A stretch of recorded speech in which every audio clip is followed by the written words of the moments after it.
آداب، چھٹا دن ہے آج غزہ اور اسرائیل میں جو کچھ ہو رہا ہے، اور آج اسرائیلی فوج نے باضابطہ طور پہ کچھ اعداد و شمار جاری کیے ہیں اب سے تھوڑی دیر پہلے۔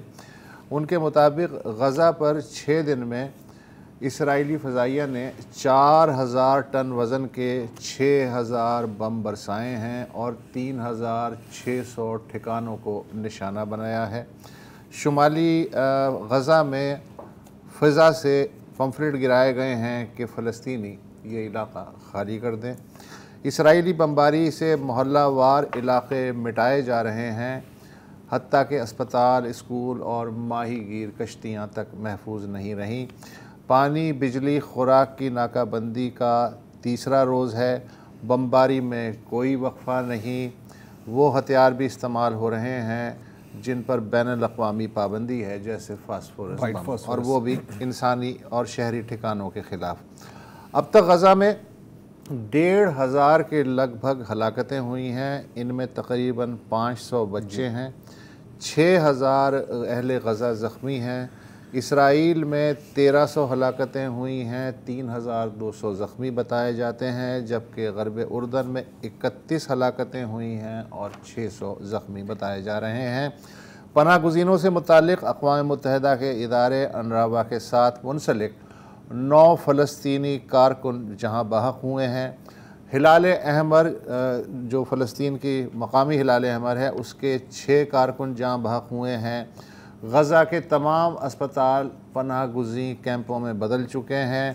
بجلی نہ ہونے کے سبب نہ ایکس رے ہو سکتا ہے، نہ ڈائلسس اور نہ ہی کوئی آپریشن۔ ویسے بھی دواؤں کا ذخیرہ قریب الختم ہے۔ ایک چیز ایڈ کرنا چاہ رہا ہوں، یہ جو آپ نے بات کی نا 6000 بم گرائے ہیں، کتنے دنوں میں؟ 6 دن نہیں، 4 یا 5 دن، 3-4 دنوں میں۔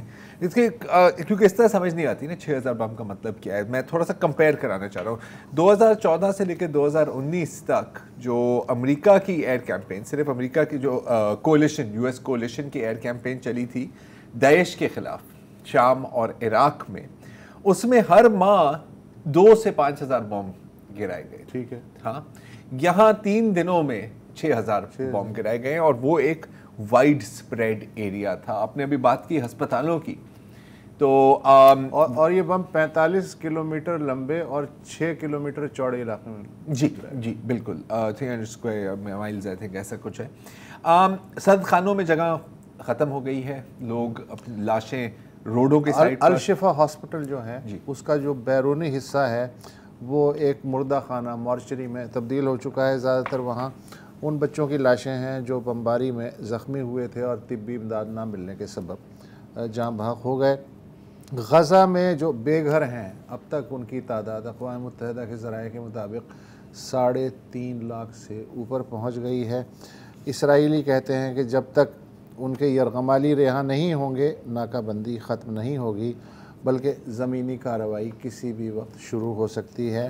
لیکن زمینی کارروائی جو ہے کہنا آسان ہے، کرنا اس لحاظ سے مشکل ہے کہ غزہ کا شمار دنیا کے جو سب سے گنجان آباد علاقے ہیں ان میں ہے، اور وہاں اربن وارفیئر جو ہے بہت ہی ایک مشکل مرحلہ ہے۔ اس میں کوئی نہیں جانتا کہ اگر اسرائیلی ایڈونچر کرتا ہے تو کتنی کیجولٹیز اور ہوں گی۔ اور مزے کی بات یہ ہے کہ خود حماس کے جو ذرائع ہیں وہ بمباری سے زیادہ پریشان ہیں، لیکن وہ انتظار کر رہے ہیں کہ کسی طریقے سے گراؤنڈ فورسز اگر اسرائیل کی وہاں اندر داخل ہوتی ہیں تو پھر وہ جو سرنگوں کا نظام ہے جو ایک افسانوی شکل اختیار کر چکا ہے، تو حماس والوں کو امید ہے کہ وہاں وہ انہیں ٹریپ کر لیں گے۔ بالکل۔ اچھا، یہ جو سرنگوں کا جو نیٹ ورک جس کا آپ ذکر کر رہے ہیں، اس کے ماسٹر مائنڈ اور یہ جو حالیہ آپریشن ہے ابھی جو ہوا ہے 7 اکتوبر کو، وہ ہیں محمد مسری، جن کو محمد دیف کہا جاتا ہے، اور جو اس وقت حماس کے ملٹری چیف ہیں۔ یہ پیدا ہوئے تھے 1965 میں خان یونس ریفیوجی کیمپ میں، پھر حماس کو جوائن کیا 1987 میں پہلی انتفاضہ کے دوران۔ 2 سال بعد گرفتار ہوئے, کوئی 16 تقریباً 1.5-2 سال جیل میں رہے اسرائیلی جیل میں. سائنس کی ڈگری ہے اور تھیٹر کا بڑا شوق ہے. ہاں, کامیڈی. جی اچھا, جب یہ حماس کی رینکس میں آگے بڑھے تو نیٹ ورک آف ٹنلز اور بامب میکنگ ایکسپرٹیز ان کی اس کی اسپیشلٹی تھی, اور کئی دہائیوں سے ہی is on the top of Israel's most wanted list. اور حماس کی رینکس میں اور اوور آل جو فلسطینی ریزسٹنس کی رینکس میں اس کی یہ بھی ایک ثانوی قسم کا کردار ہے, کیونکہ ابھی تک زندہ ہے. تقریباً میرا خیال ہے کہ کوئی 7 بار ان کے اساسینیشن اٹیمپٹ ہوئی ہیں, اس میں ایک آنکھ بھی گئی ہیں, ان کی فیملی بھی 2014 میں ایک اسرائیلی ایئر اسٹرائک میں ماری گئی اور ٹانگ میں بھی زخم ہے. پوری اس کی جو پلاننگ ہے, جو کہا جا رہا ہے, جو ذرائع میں بتا رہے ہیں, یہ محمد دیف کی ہے اور پھر یحییٰ سنوار. لیکن مین جو ان کے جو ہے پلانرز وہ یہ ہیں. علی برکہ جو ہیڈ آف ایکسٹرنل ریلیشنز ہیں, آپ سمجھیں گے فارن منسٹر ایک طرح سے حماس کا, وہ کہتے ہیں کہ جی ہم 2 سالوں سے اس جنگ کے لیے تیاری کر رہے ہیں. تو یس, اور دوسری بات ہے کہ اگر آپ دیکھیں جو لیول کیا گیا ہے غزہ کو, اس سے اربن وارفیئر مزید مشکل ہوتی ہے, کیونکہ ربل میں پھر آپ کے پاس چھپنے کی جگہ بھی ہوتی ہیں, بوبی ٹریپ کرنے کی جگہ بھی ہوتی ہیں. تو یقیناً گراؤنڈ آپریشن ہوگا تو صحیح, لیکن بہت قیمتی ہوگا, اور فلسطینیوں کے لیے تو آپ کو پھر پتہ ہے کہ کس طرح کے وہاں پر میسیکرز ہوں گے. میرا خیال ہے کہ جو صابرہ اور شتیلہ کے جو میسیکرز ہیں وہ بھی ہم بھول جائیں گے. اچھا, ایک میں ابھی ایک قطر کے ایک پروفیسر ہیں, ان کا انالیسس پڑھ رہا تھا کہ اس وقت نیتن یاہو کے مائنڈ میں کیا چل رہا ہے. انہوں نے 3 آپشن دیے ہیں. انہوں نے کہا پہلا آپشن تو یہ ہے کہ مسلسل جو ہے بمباری کو جاری رکھا جائے, لیکن اس میں خطرہ یہ ہے کہ رفتہ رفتہ بین الاقوامی رائے عامہ جو ہے وہ چینج ہونی شروع ہو جائے گی. کیپٹلز کی تو نہیں چینج. اچھا, عوامی سطح پہ وہ بات کر رہے ہیں. دوسرا آپشن یہ ہے کہ حالات کو اسی طرح جو ہے بالکل سکرو ٹائٹ رکھا جائے, اور اس دوران جو اصل پرائز ہے اور وہ ہے مغربی کنارہ, اس کی انیکسیشن کا اسی ہڑا ہڑی میں اگر اعلان ہو جائے تو بہت زیادہ شور نہیں ہوگا. یہ اچھا. تیسرا آپشن یہ ہے کہ اتنے حالات تنگ کر دیے جائیں, اور یہ مجھے نظر بھی آ رہا ہے اس لیے کہ اینتھنی بلنکن صاحب جو ہیں موجود ہیں, ان کا سارا زور اس بات پہ ہے کہ انسانی کوریڈور بناؤ, انسانی کوریڈور بناؤ. اور کس راستے سے؟ جو راستہ مصر کے راستے کھلتا ہے. تو یہ جو پروفیسر صاحب ہیں, ان کا انالیسس یہ ہے کہ مصر راضی ہے, وہاں وہ ریفیوجی کیمپ بنا دیں گے, امریکہ فل سپورٹ کرے گا, اور بمبارڈمنٹ کا جو پریشر ہے اور جو ناکہ بندی کا پریشر ہے, ان کی کیلکولیشن یہ ہے کہ کم از کم آدھی آبادی اگر غزہ کی اسے دھکیل دیا جائے سینائی کی طرف, تو باقی آدھی سے نمٹنا جو ہے نسبتاً آسان ہوگا. اور یہ سیکنڈ نقبہ جو ہے غزہ کی حد تک, اس لیے کہ جو واپس جائیں گے ان کے لیے واپسی تقریباً ناممکن ہوگی. تو لانگ ٹرم یا شارٹ ٹرم جو بھی کہہ لیں, یہ اسٹریٹجی ہے. اچھا, اور مغربی دنیا پریکٹیکلی آپ دیکھ ہی رہے ہیں کہ شانہ بشانہ کھڑی ہے. مثلاً وہ کھل کے کہہ رہے ہیں ہم تمہارے ساتھ ہیں, لیکن مجھے اب تک OIC عرب لیگ میں سے چلو خامخواہ کچھ بھی, یہ لائن جو ہے میں دیکھنا چاہ رہا ہوں کہ کوئی ایک کہے, کوئی ایک ملک, ایران کو چھوڑ دیں, کہ ہم تمہارے شانہ بشانہ ہیں. بھلے وہ زبانی دعویٰ ہو, لیکن یہ لائن بھی مجھے دیکھنے کو نہیں مل رہی ہے. بلنکن جو ہیں, انہوں نے آج ایئرپورٹ پہ اترتے ہی وہاں تل ابیب میں کہا کہ ہم جس طرح ہمیشہ سے آپ کے ساتھ تھے, ہم ہمیشہ اسی طرح ہمیشہ سے آپ کے ساتھ ہیں. اب وہ فلسطینی صدر ہیں محمود عباس, اور اردن کے شاہ عبداللہ, اور قطر کے جو امیر ہیں ان سے ملاقات کر رہے ہیں. فوکس ان کا یہ ہے کہ جو تقریباً 150 یرغمالی ہیں ان کو چھڑوا لیا جائے, اس کے بعد اسرائیل کے ہاتھ کھلے اور کھل جائیں گے, اور یہ صورتحال ہو سکتی ہے. اور پھر ان کی دوسری تجویز جو ہے جو وہ لے کے جا رہے ہیں وہ وہی ہے جو میں بتا چکا ہوں کہ ایک ہیومن کوریڈور دیا جائے. فی الحال وہ کہہ رہے ہیں کہ کچھ ہمارے امریکی جو شہری ہیں وہ بھی پھنسے ہوئے ہیں غزہ میں, ان کے لیے. لیکن جب ایک دفعہ ہیومن کوریڈور کھلے گا تو پھر ماحول یہ بنایا جائے گا کہ باقی جو ہزاروں لاکھوں غزہ کے لوگ ہیں ان کو بھی اسرائیلی بمباری کے باوجود مصر نے یہ کیا ہے کہ جو سب سے قریبی قصبہ ہے الوریش، اس کا ایئرپورٹ کھول دیا ہے امدادی پروازوں کے لیے. تو اب یہ ماحول اس طرح بن رہا ہے. امریکی وزیر دفاع لائیڈ آسٹن وہ کل پہنچ رہے ہیں تل ابیب، اور وہ اسرائیل کی جو فوجی ضروریات ہیں ان کا جائزہ لیں گے کہ بچے کو کوئی کمی تو نہیں ہو گئی. کوئی اچھا، یو کے نے رائل نیوی کا دستہ بھی بھیج دیا ہے، 2 جنگی جہاز، نگراں طیارے اور تاکہ ہم سرویلنس فلائٹس کر سکیں، کیونکہ ظاہر ہے کہ ضرورت. اچھا، اسرائیل کو اب بھی اتنی فرصت ہے کہ اس نے آج دمشق اور حلب کے جو ہوائی اڈے ہیں یہ ان کو میزائلوں سے نشانہ بنایا ہے اور رن وے جو ہیں ناکارہ کرنے کی کوشش کی ہے. اور جو واحد مجھے جنبش نظر آ رہی ہے جو سو کالڈ اسلامک ورلڈ ہے، اس میں یہ ہے کہ ایران کے صدر جو ہیں ابراہیم رئیسی، ان کا اور جو ولی عہد ہیں سعودی عرب کے محمد بن سلمان، ان کے درمیان ٹیلی فونک بات چیت ہوئی ہے اور کوشش کر رہے ہیں کہ وہ اس معاملے پہ. اچھا، اس پر آپ نے ذکر کیا تو میں ذرا ایک تھوڑی سی انفارمیشن دینا چاہ رہا ہوں. شاید آپ کے واٹس ایپ پر آپ کو یہ ایک فارورڈ آیا ہوا ہوگا کہ قطر کے امیر، اگر ہم وہ اسکرین پر چلا دیں، کہ قطر کے امیر نے کہا ہے کہ جی اگر یہ بمباری بند نہیں ہوتی تو ہم پوری دنیا کا گیس بند کر دیں گے، کیونکہ ہمیں اتنا دکھ ہو رہا ہے. ظاہر ہے کہ یہ ایک جھوٹی خبر ہے. یہ جس ٹویٹر اکاؤنٹ اور جس ویب سائٹ سے آئے ہیں اس کا نام ہے قطر افیئرز. یہ جنرلی فیک نیوز ہے اور دوحہ کا کہنا ہے، قطر کا کہنا ہے کہ جی یہ متحدہ عرب امارات کی پروپیگنڈا مشین ہے. ظاہر ہے کہ قطر کسی کے لیے اپنی گیس کی سیلز نہیں بند کرنا چاہ رہا. اور کیونکہ ہم فیک نیوز پر ہی بات کر رہے ہیں تو ایک آخری چیز، اور وہ ہے کہ شاید آپ نے کہیں سنا ہوگا کہ پاکستان کے آرمی چیف نے کہا ہے کہ جی ہم بالسٹک میسائل بھیجیں گے. پتہ نہیں آپ نے یہ تو نہیں سنا نا؟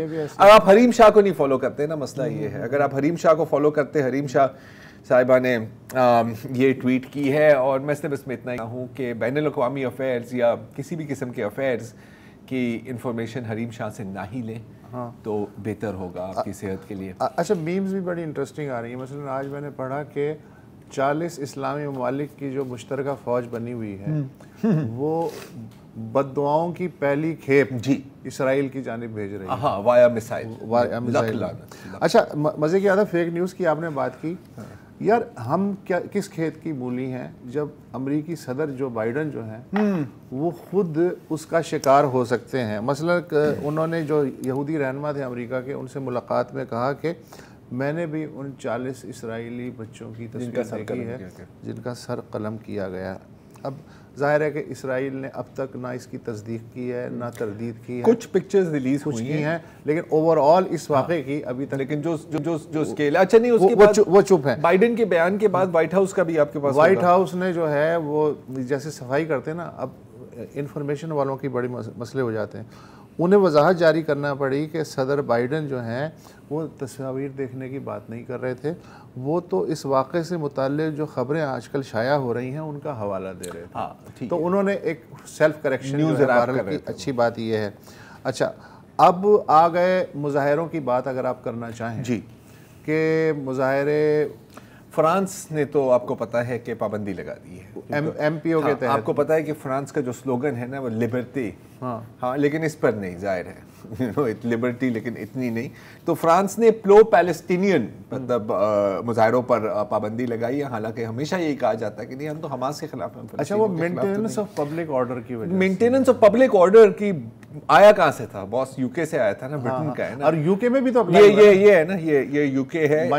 اس میں مانچسٹر میں ایم پی او کے تحت، مذاق کے علاوہ باقاعدہ ایم پی او کے تحت اس بندے کو گرفتار کیا گیا ہے کیونکہ آپ کہہ رہے ہیں کہ فلسطین کو آزاد ہونا چاہیے اور اس طرح خوف و ہراس پھیل رہا ہے. اس بیچارے سے جھنڈا بھی چھین لیا ہے بندے سے. اچھا، آپ شاید یہ جان کے برلن میں کوٹ لگی ہے. برلن میں تو لگنی ہے نا، وہ تو کل بھی شاہ زیب اس پہ بات کر رہا تھا. گرفتاریاں آپ شاید اس چیز سے جان کے تھوڑے سے حیران ہوں کہ اسرائیل میں بھی اس جنگ کے خلاف مظاہرے ہوئے ہیں اور یہ آتے ہیں دو بالکل ہی مختلف پارٹیز سے. ایک تو ہے آپ کا جو لیفٹ ہے جو بالکل پرو پیس، جیسے جوئش وائسز فار پیس ہیں، اس طرح کی آرگنائزیشنز ہیں، اور ایک آپ کا بالکل جو ریلیجس رائٹ ہے، الٹرا رائٹ ہے، جو لیکن وہ زائونسٹ کے خلاف ہے. وہ زائونسٹ کے خلاف ہے اور وہ تو ویسے اسرائیل کو تسلیم بھی نہیں کرتے. وہ کہتے ہیں کہ ہم رہ تو یہاں رہے ہیں لیکن اس ملک کا کوئی وجود نہیں ہے. یہ ایک بہت لمبی کہانی ہے, ایک وقفہ لیتے ہیں اور پھر اس کے بعد ذرا بات کرتے ہیں کہ یہ جو حلب کے ایئرپورٹس پر جو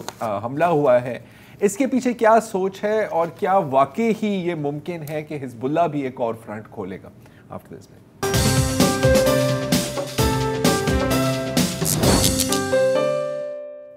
پروگرام میں واپس خوش آمدید. ابھی آپ زرار اور وسعت کی بات سن رہے تھے.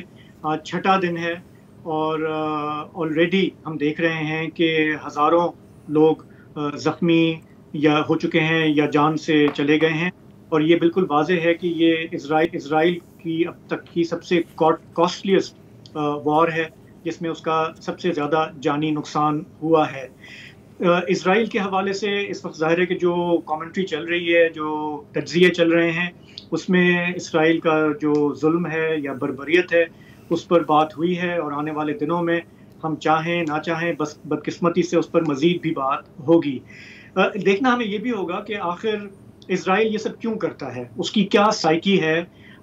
ہمارے ہاں مسلم دنیا میں تو یہ بلیف ہے کہ جی اسرائیل کا وجود جو ہے وہ ناجائز ہے, اسے ہونا ہی نہیں چاہیے, یہ سب قبضہ ہوا ہے, یہ بدماشی ہے عالمی سطح پر جس میں یورپ امریکہ کا بڑا عمل دخل ہے. لیکن میں اس کو اکثر اس لحاظ سے سمجھنے کی کوشش کرتا ہوں, اور اسی لیے بی بی سی کے زمانے میں اسرائیل بھی جانا ہوا, لبنان سے بھی رپورٹنگ کی, اور اس چیز کو میں نے سمجھنے کی کوشش کی کہ یہ سائیکی کیا ہے.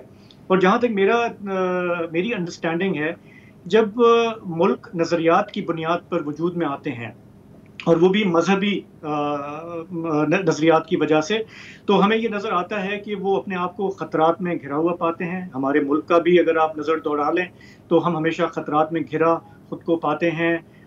جنگیں ہوتی ہیں, پڑوسیوں کے ساتھ لڑتے ہیں. اسرائیل کی بھی یہ کہانی ہے کہ وہ ان کی نفسیات یہ ہے کہ جی ہمارے وجود کو کبھی تسلیم نہیں کیا گیا, ہم پر بار بار حملے کیے گئے, اور اس وجہ سے آہستہ آہستہ وہ ملک نیشنل سیکیورٹی اسٹیٹ بن جاتے ہیں, جہاں پہ پیرانویا ہوتا ہے, انسیکیورٹی ہوتی ہے, انٹیلیجنس ایجنسیوں کا راج ہوتا ہے, فوج ڈکٹیٹ کر رہی ہوتی ہے کہ کیا ہونا چاہیے یا نہیں ہونا چاہیے. تو ہمیں اپنے ملک کا تو پتہ ہے کہ ہمارے یہاں بہت سارے لوگ کہتے ہیں کہ پاکستان اسی دن وجود میں آ گیا تھا جب محمد بن قاسم نے سندھ کی سرزمین پر لشکر کشی کی تھی, اور ہم اسے اسلام کا قلعہ بھی کہتے ہیں. لیکن اگر اسرائیل کی بات کی جائے تو ہمیں اکثر یہ پتہ نہیں ہوتا کہ ان کا کیا نظریہ کیا ہے. تو میں بہت بریفلی چاہتا ہوں کہ یہ تھوڑا سا جن لوگوں کو معلوم نہیں ہے ان کی معلومات میں اضافہ ہو جائے, کہ ان کا بھی جو جسٹیفیکیشن ہے وہ کہتے ہیں کہ جی جو ہماری مقدس کتابیں ہیں ان میں خدا نے ہم سے وعدہ کیا تھا کہ یہ جو خطہ ہے یہ آپ لوگوں کے لیے مختص ہے, یہودیوں کے لیے مختص ہے, یہ پرومس لینڈ ہے, اور ہم چوزن پیپل ہیں. بائبل میں جو جینیسس کے جو چیپٹرز ہیں اس میں وہ آیات ہیں جس کو وہ کوٹ کرتے ہیں کہ یہ جو ہے ایک الہامی ایک چیز ہے, اور ہم اس ایجنڈے کو فالو کر رہے ہیں جو ہمارے مذہب میں ہمارے عقیدے میں ہے. اور اس کے بعد پھر آپ دیکھیں کہ ہر چیز جائز ہو جاتی ہے, قبضے جائز ہو جاتے ہیں, کیونکہ کوئی بھی اپنے آپ کو ولن کے طور پر نہیں دیکھتا. اور زرار اس بات سے اگری کریں گے, میری زرار کی بات ہوتی ہے کہ یار آپ کو کون سی فلمیں پسند ہیں, تو زرار اکثر مجھے کہتے ہیں کہ مجھے یہ جو سیریل کلرز والی فلمیں ہیں میں بڑے شوق سے دیکھتا ہوں, کیونکہ میں نفسیات سمجھنا چاہتا ہوں ان لوگوں کی جو ٹارچر کرتے ہیں, ریپ کرتے ہیں. اور اگر آپ اسرائیل کو بھی اگر آپ اس پیمانے سے دیکھیں کہ یہ صفاقی کا یہ عالم, دنیا کی بے حسی کیا ہے, تو ظاہر ہے وہ خود کو تو ایک جابر کے طور پہ نہیں دیکھتے, لیکن یہ مذہبی عقائد میں جب وہ اپنے آپ کو اس پیمانے سے اس اینک سے دیکھتے ہیں تو ان کو ہر چیز پھر جائز لگتی ہے, اور پھر وہ اپنے سیلف ڈیفینس میں کہتے ہیں کہ ہم جو کر رہے ہیں صحیح کر رہے ہیں.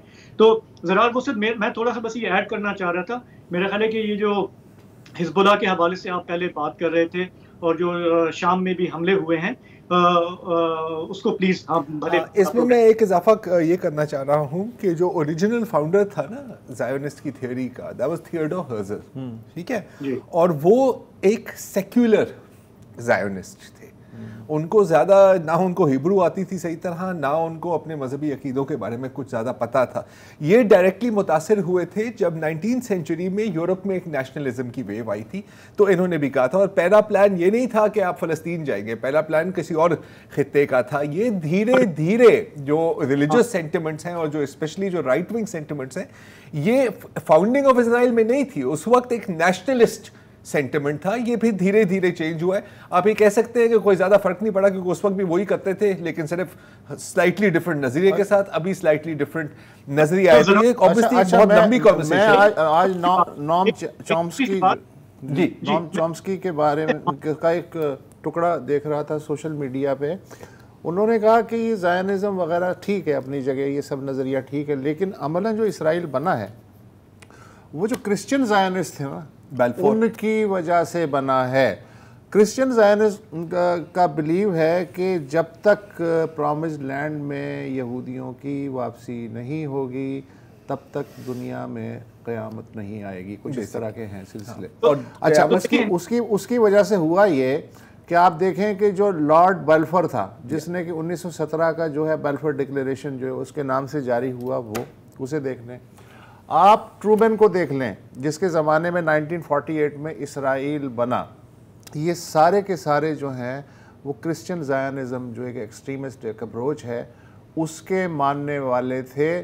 اور آج بھی جو پالیسیز بنتی ہیں اس میں آپ یو کے میں دیکھ لیں, یو ایس میں دیکھ لیں, اور جگہوں پہ بھی دیکھ لیں, بالخصوص یو ایس میں سب سے زیادہ جو ایک بلائنڈ ایک حمایت ہے کہ آپ اچھے ہیں یا برے ہیں, ہمیں تم سے پیار ہے.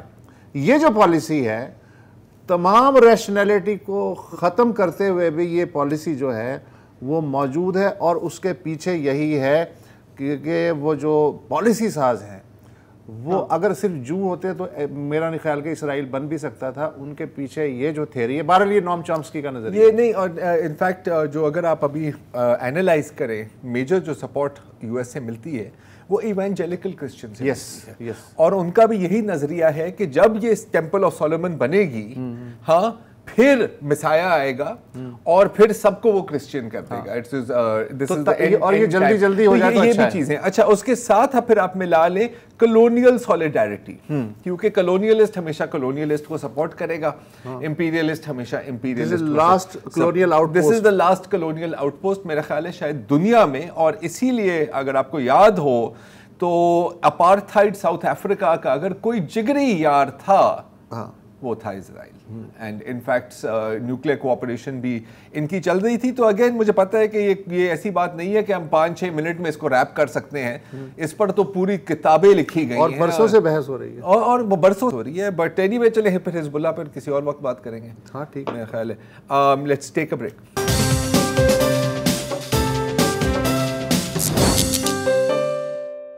Welcome back. ایک تو ہمارا پاسپورٹ ہی ماشاءاللہ ہر سال ہمیں اطلاع ملتی ہے کہ 5ویں یا 6 نمبر پہ جو سب سے غیر مؤثر جو پاسپورٹس ہیں جن کو کوئی ٹکے سیر نہیں پوچھتا ان میں شامل ہے. اور اس کے اوپر بھی اگر یہ پاسپورٹ بھی عوام کو نہ ملے تو پھر مسئلہ تو یہ تو سونے پہ سہاگا ہے. آج کل یہی کرائسس درپیش ہے. یہ کوئی نیا مسئلہ نہیں ہے, سابقہ ادوار میں بھی کئی بار ہو چکا ہے. پاسپورٹ میں استعمال ہونے والا لیمینیشن پلاسٹک جی ایک بار پھر ختم ہو گیا ہے. اچھا, یہ بیرون ملک سے آتا ہے اور اس بار بھی بر وقت اس کی سپلائی کا آرڈر نہیں جا سکا تو ظاہر ہے کہ پھر وہ پوری چین جو ہے وہ متاثر ہونی شروع ہو جاتی ہے. پاسپورٹ حکام کہتے ہیں کہ فکر نہ کریں اگلے 1 ہفتے میں لیمینیشن آ جائے گا, یا کچھ لوگ کہتے ہیں کہ آ چکا ہے مگر کسٹم کلیئرنس میں آپ کو پتہ ہے 7-8 دن تو لگتے ہی ہیں. بہرحال اس وقت جو ہے نیا جو پاسپورٹ ہے اس کے بارے میں کہا جا رہا ہے کہ آن این ایوریج 25,000 درخواستیں موصول ہوتی ہیں یا تو پاسپورٹ کا رینیول یا نئے پاسپورٹ کے لیے. اور پچھلے 2 ہفتے سے پاسپورٹ ڈیلیوری جو ہے وہ تعطل کا شکار ہے. بیک لاگ 5 لاکھ تک پہنچ چکا ہے اور اگر یہ جاری رہتا ہے تو 1 ملین تک بھی پہنچ سکتا ہے. اور پھر آپ کو پتا ہے کہ اس بیک لاگ کو کلیئر ہونے میں کتنے مہینے بیک لاگ کا بیک لاگ ہوتا ہے. اچھا, ہمارے ساتھ شکیل قرار صاحب ہمارے ساتھی اور نامہ نگار موجود ہیں. شکیل, تھینک یو سو مچ کہ آپ نے ہمیں جوائن کیا. یہ بتائیے کہ یہ کوئی نیا مسئلہ نہیں ہے اور سب کو پتہ ہے کہ اس کے لیے سپلائی جو ہے وہ باہر سے آتی ہے اور سب کو پتہ ہے کہ بر وقت کس خاص وقت میں کتنی ضرورت کے لیے آرڈر دیا جانا چاہیے. تو یہ بار بار یہ سو جاتے ہیں یا ان کے پیسے مک جاتے ہیں یا سپلائی والی پارٹی بھاگ جاتی ہے، یہ ہوتا کیا ہے؟ دیکھیں اس میں جب بھی ایسا ہوا ہے، اس سے قبل جب ریحمان ملک مرحوم چیف منسٹر تھے اس وقت بھی یہ بیک لاک 10 لاکھ تک گیا تھا، جس کو کلیئر کرنے میں کافی ٹائم لگ گیا تھا. تو اس وقت بھی یہی ایشو آیا تھا. کبھی ایشو آتا ہے کہ جو لیمینیشن پیپر ہے وہ ختم ہو گیا، کبھی اس کے پرنٹر خراب ہو جاتے ہیں جو پرنٹ کرتے ہیں پاسپورٹ کو. یہ ایشوز ان کے ساتھ آ رہے ہیں. ایشو کی اقتصاد یہ ہے کہ جو کیپیسٹی ہے ان کی پر پرنٹنگ کی وہ میکسیمم 20,000 ہے، جبکہ اپلیکیشن جو پاکستان اور بیرون ممالک سے پاکستانی اپلائی کرتے ہیں وہ تقریباً 30,000 پر ڈے بن جاتے ہیں. تو 5 لاکھ اگر بیک لاک بنا ہوا ہے، پر ڈے 30 لاکھ آ رہی ہے. اور حکام کہہ رہے ہیں کہ آج انہوں نے کہا کہ ایک ہفتے میں پیپر آ جائے گا. جرمنی سے پیپر آنا ہے، پیپر ایک ہفتے میں آ جائے گا، بالکل ٹھیک بات ہے. اس کو کلیئر ہونے میں مزید 1 ہفتہ لگے گا، یعنی کہ 2 ہفتے ہو گئے. اور 2 ہفتے کے بعد اگر پرنٹنگ شروع ہوتی ہے اس وقت تک یہ بیک لاک 10 لاکھ. شکیل، میرا سوال بیسیکلی یہ ہے کہ جب انہیں پتا ہے کہ پاسپورٹ ہمیشہ سے بنتے آ رہے ہیں، ہمیشہ بنتے رہیں گے، تو پھر انہیں یہ اندازہ کیوں نہیں ہوتا کہ اب جو ہے 3 مہینے پہلے یا 6 مہینے پہلے جو آگے کے 6 مہینے ہیں ان کے لیے سٹاک منگوا لیا جائے؟ یہ کیا وجہ ہے؟ دیکھیں اس میں مختلف رائے سامنے آ رہی ہے. بعض حکام یہ بھی کہتے ہیں کہ جی یہ ادارہ پاسپورٹ ہے وہ ناظرہ کی طرح اربوں روپے فنڈ جنریٹ کرتا ہے ہر سال اور گورنمنٹ کو دیتا ہے، اس کو خود مختار کیوں نہیں کیا جاتا؟ یہ تابع ہے انٹیریئر منسٹری کے. یہاں سے جو بھی پرپوزل جائے گی وہ انٹیریئر منسٹری سے وہی سرخ فیچر سے ہوتی ہوئی اوپر تک جائے گی، اوپر نیچے تک آئے گی. اس میں وہی انداز جو دفتری ہوتا ہے اس سے وقت لگتا ہے اور مختلف افسان کے پیچھے بھاگنا پڑتا ہے، تب جا کے وہ مکمل ہوتا ہے. پھر یہ جاتا ہے تھرو فارن آفس کے جرمنی آرڈر، اور جرمنی سے یہ پیپر پاکستان پہنچتا ہے. اچھا تو شکیل صاحب، اب ایک سمپل سا سوال ہے، اگر کوئی شخص اس وقت پاسپورٹ کو اپلائی کر رہا ہے اور لوگوں کو ارجنٹ نیڈ ہی ہوتی ہے کہ نارملی آپ سمجھے کہ 30 دن، تو کتنے آپ کے خیال میں کتنی دیر انتظار کرنا پڑے گا جو ابھی پاسپورٹ اپلیکیشنز جا رہی ہیں؟ دیکھیں 2 ہفتے کے بعد پاسپورٹ کی ری پرنٹنگ کا کام شروع ہوگا، 10 لاکھ بیک ہوگا. تو آپ ارجنٹ کرتے ہیں 5,000 کی فیس کے ساتھ، اور پھر ارجنٹ پلس ہوتا ہے فاسٹ ٹریک.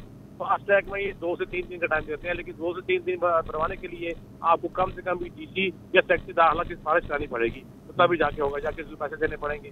ادروائز یہ پاسبل نہیں ہے کیونکہ آپ کی کیپیسٹی 20,000 ہے.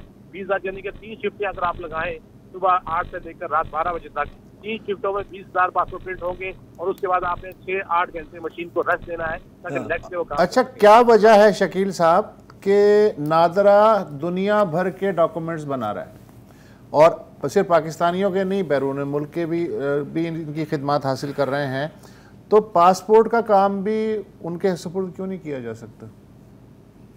دیکھیے یہی تو بات ہے کہ حکام تو یہ کہتے ہیں کہ جی ہم تو تابع ہیں انٹیریئر منسٹری کے. اب ڈی جی پاسپورٹ ہے وہ مرہون منت ہے انٹیریئر منسٹری کے حکام. نہیں، وہ تو آپ نے بتا دیا. آپ کے خیال میں شکیل قرار سے یہ سوال کر رہا ہوں جو صحافی ہے، کہ آپ کے خیال میں یہ کوئی انٹرنل رائیولری ہے یا بہت ہی مشکل ہے کہ نادرہ 10 ڈاکومنٹس تو بڑے آرام سے تیار کر رہا ہے، 11ویں ڈاکومنٹ میں اسے کوئی ریزرویشن ہوگی جو کہ سب سے اہم ڈاکومنٹ ہے پاسپورٹ؟ اس میں کوئی چیز نہیں ہے کہ اگر میں سمجھتا ہوں کہ پاسپورٹ کو بھی ایک خود مختار کارپوریشن بنا دیا جائے تو جتنے فنڈ وہ اکٹھے کر رہا ہے سال کا، تو اسی طرح اس کی پرفارمنس بہتر ہو سکتی ہے کہ پاسپورٹ تو یہ چند گھنٹوں میں آپ کو دے سکتے ہیں، کیونکہ سارا کا کام ایک تو کیوں نہیں کر پا رہا ہے؟ کیوں نہیں کر پا رہے ہیں؟ مطلب وہی پرانا مسئلہ ہے کہ یار پاور ہمارے ہاتھ میں، ہم نے آگے دینی نہیں ہے، یا کسی کا کوئی مال پانی بن رہا ہے، کیا ہے؟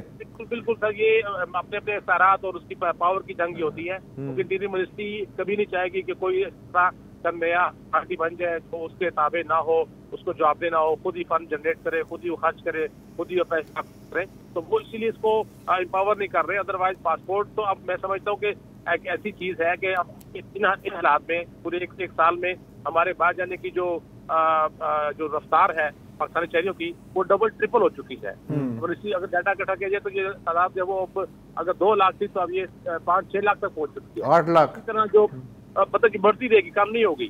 بڑھے گی زیادہ. اس لحاظ سے اس کو بالکل خود مختار کرنا چاہیے، کارپوریشن بنا دیں تاکہ خود سے ہی اپنی چیزیں فیصلے کرے اور فوری پاسپورٹ کیا جائے. اچھا، اس دوران ایک اور خبر ہے کہ غیر ملکی باشندوں کو آج کل تو افغانوں کے خلاف بڑی تحریک چل رہی ہے کہ انہیں بھیجا جائے واپس، تو جعلی شناختی کارڈ کا جو پرابلم ہے اس پہ سینٹ کی جو داخلہ امور کی کمیٹی ہے، شکیل صاحب کو اس کے سامنے ہو سکتا ہے ان کی ضرورت پڑ جائے. شکیل صاحب سن رہے ہیں؟ اچھی بات ہے نا. داخلہ امور کی جو کمیٹی ہے، نادرا کے نئے چیئرمین ہیں لیفٹیننٹ جنرل منیر افسر، حاضر سروس لیفٹیننٹ جنرل، پہلی بار کوئی حاضر سروس آدمی جنرل جو ہے وہ نادرا کا چیئرمین بنا، تو اس سے ظاہر کارکردگی بہت زبردست ہو جائے گی. انہوں نے کہا ہے کہ اس دفعہ یہ جو دھندا ہے جعلی شناختی کارڈ کا، اس میں ملوث کوئی 84 نادرا حکام کی نشاندہی ہوئی ہے، انہیں معطل کر دیا گیا ہے، مگر چونکہ ڈیٹا پروٹیکشن سے متعلق کمزور قوانین ہیں اس لیے ان کے خلاف مزید کارروائی میں مشکلات پیش آ رہی ہیں. انہوں نے یہ بھی بتایا کہ جعلی شناختی کارڈ کئی طریقوں سے بنایا جا سکتا ہے. سب سے مقبول طریقہ یہ ہے کہ کسی طرح سے جو بھی پاکستان کی کوئی جینون فیملی ہے جس کا کوئی ٹری نادرا کے ریکارڈ میں موجود ہے، تو پرانی دستاویزات کی مدد سے اس ٹری کا حصہ بننے کی کوشش کی جائے، فیملی ٹری کا.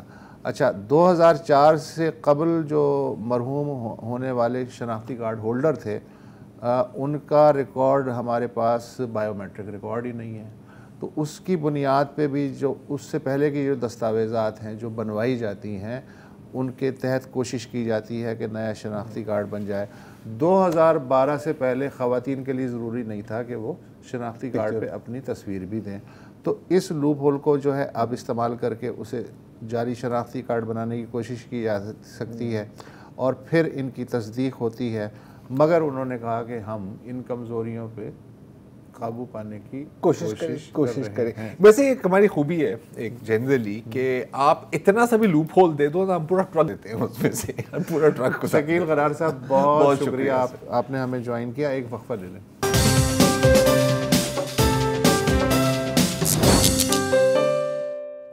Welcome back. آج عالمی ورلڈ سائٹ ڈے ہے اور ہر سال اس دن کو منایا جاتا ہے، اور عالمی یوم بصارت. اور آج اس سال کی تھیم ہے اپنے آنکھوں سے پیار کریں، لو یور آئیز. کچھ اس میں ایک خوشخبری ہے، بہت کم ہی ہم کوئی خوشخبری لاتے ہیں تو اس کو ہائی لائٹ کرنا ضروری ہے.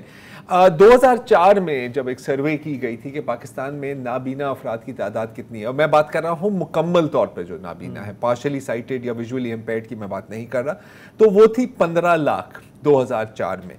آج 5 لاکھ سے کم ہے. اور پھر آپ اس کے ساتھ یہ بھی دیکھیں کہ 2004 سے لے کے 19 سال گزر گئے ہیں نا سر، تو آبادی بھی کافی بڑی ہے، تو ایون ریئل ٹرمز میں اور پرسنٹیج کے طور پر تو پھر بہت زیادہ کم ہوئی ہے.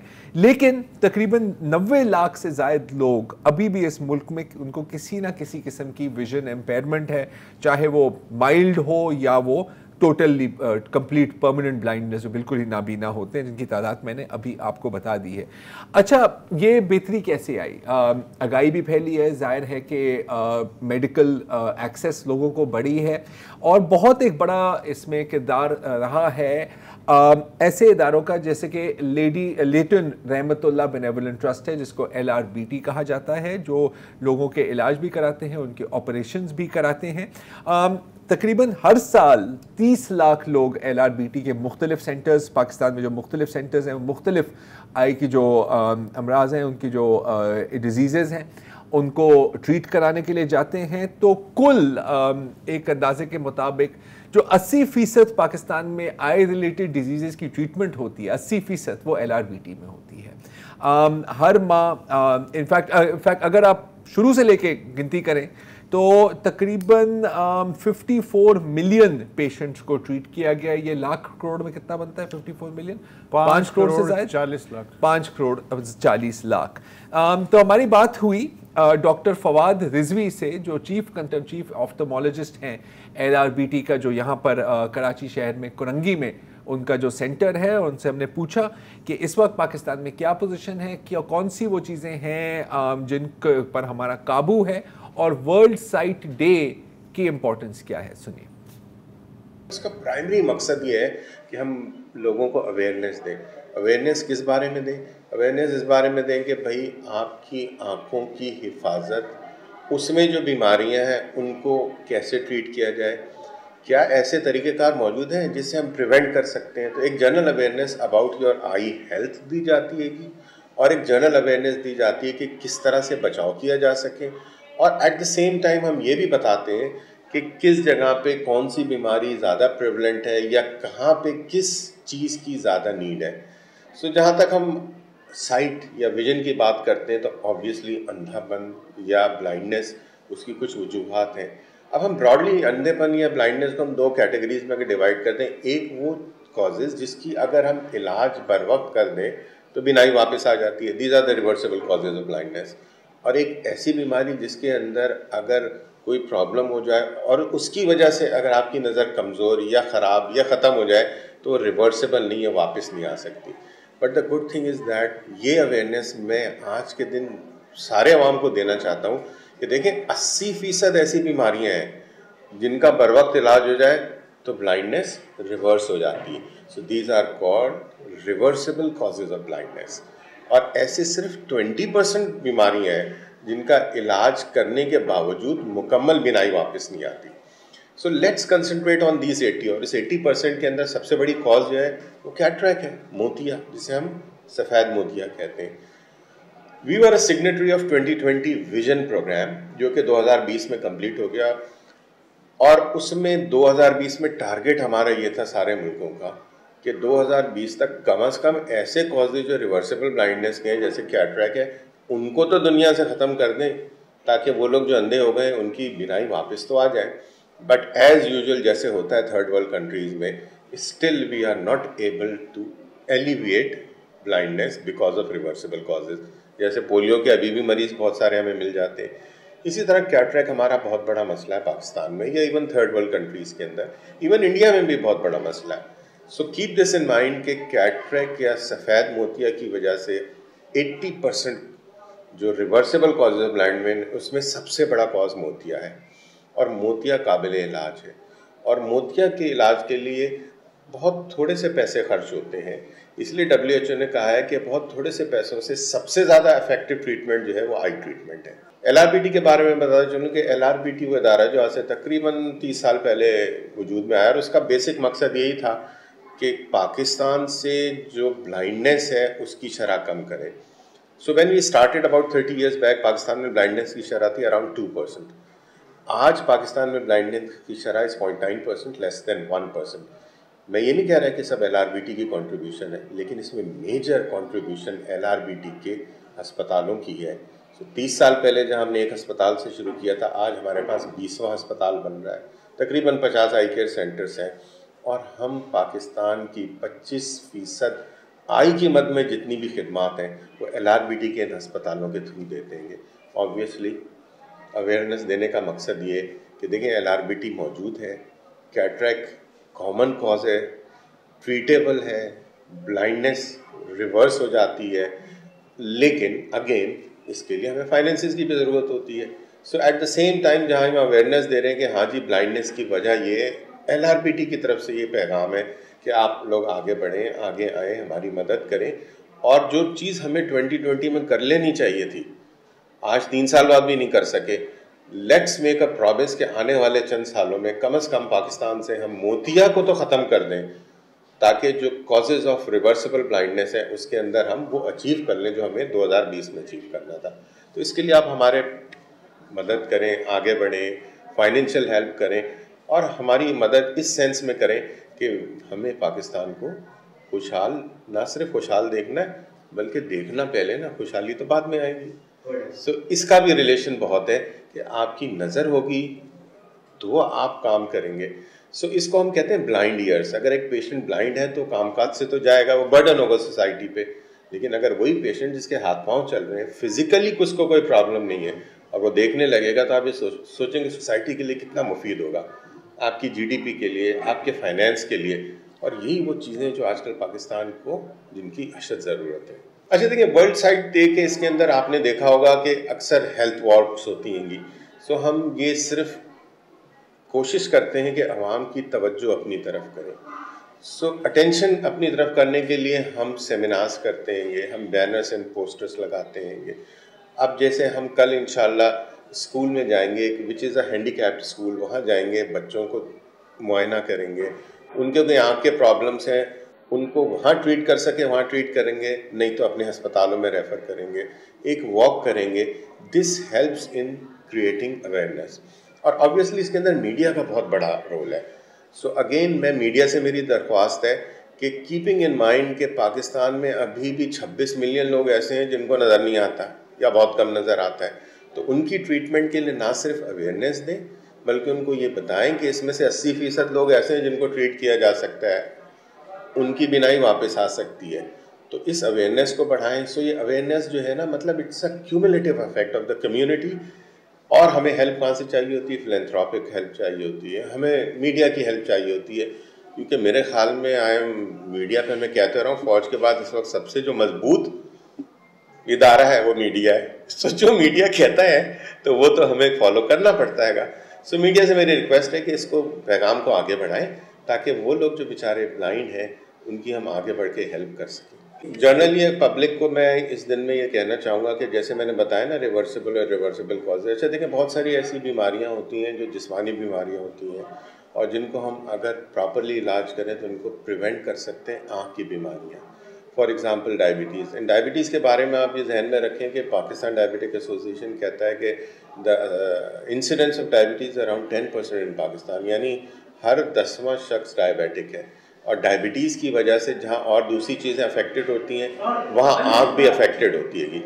Diabetic eye disease is one of the commonest cause of irreversible blindness.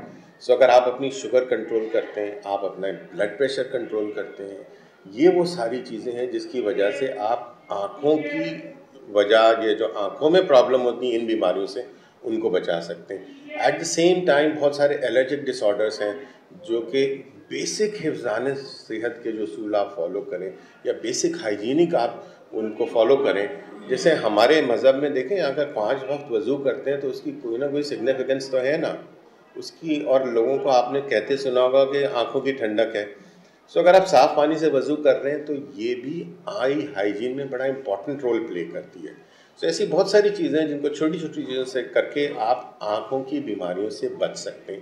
At the same time ہم یہ ضرور کہیں گے کہ LRBT اور اس جیسے دوسرے ادارے جو کہ آئی کی مد میں کام کر رہے ہیں, لوگوں کو چاہیے ان کو زیادہ سے زیادہ سپورٹ کریں. گورنمنٹ کو چاہیے سپورٹ کریں کیونکہ ہم تو میدان میں ہیں کام کرنے کے لیے. ہمیں جتنی سپورٹ دیں گے ہم اتنا زیادہ لوگوں کو آگے بڑھ کے ٹریٹ کر سکیں گے. اور اگین ابھی بھی 26 ملین لوگ منتظر ہیں اس بات کے کہ کوئی آئے, آگے بڑھے اور ان کی آنکھوں کا علاج کرے.